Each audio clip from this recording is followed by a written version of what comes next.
Gulay at potato rolls. Nagluto po ako ng gulay dahil nga po tinatry ko talaga na may gulay sa aking dailing pagkain. Pero kahit po may gulay, gusto ko rin po may ibang kasama. Kaya naman po yung potato rolls ay isinabay ko na pong kainin ng kasama ng gulay. So una po, pinakuluan ko po muna ang mga gulay, yung green beans at ito nga pong kalabasa sa gulay na may asin. Dati po naglalagay ako ng maraming kung ano-anong pampalasa, pero ngayon po ay try my best po na asin lang po talaga ang aking ilagay na pampalasa. Mahilig po ako sa mga gulay dahil nga po ang mga gulay din po bukod sa masarap na ay healthy pa. Ano nga po ba ang makukuha natin na benefits dito sa pumpkins? Mayaman po yan sa nutrients at good source po yan ng vitamins and minerals. At meron din po yan antioxidant at ang mga vitamins po na meron dyan sa kalabasa ay vitamin A, C, and vitamin E. At nagtataglay din po yan ng potassium, fiber, and beta-carotene.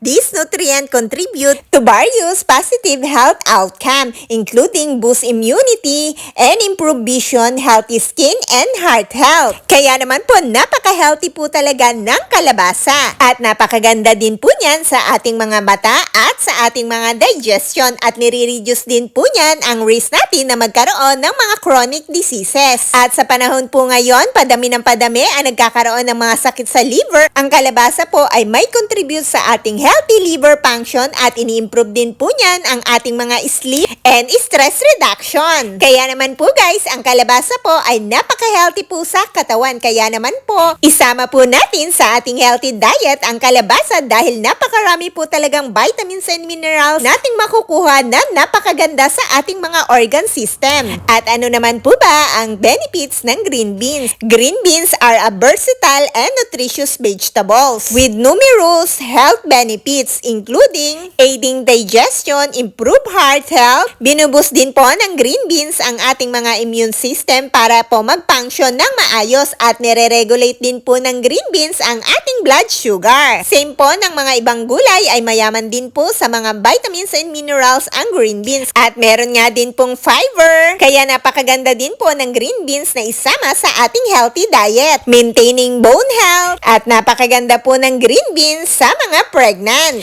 Ano nga po ba ang maitutulong ng mga vitamins and minerals na taglay ng mga gulay sa ating katawan? Dahil po ang mga vitamins and minerals ay essential na micronutrients that play vital roles in maintaining body function. Sa ganung paraan po ay binuboost po ang ating mga immune system. Tumutulong po sa ating mga buto pati na rin po sa ating mga kalusugan para mabigyan po tayo ng mga energy. Kaya po, lagi pong tandaan, samahan po lagi ng mga gulay at prutas ang ating pagkain araw-araw.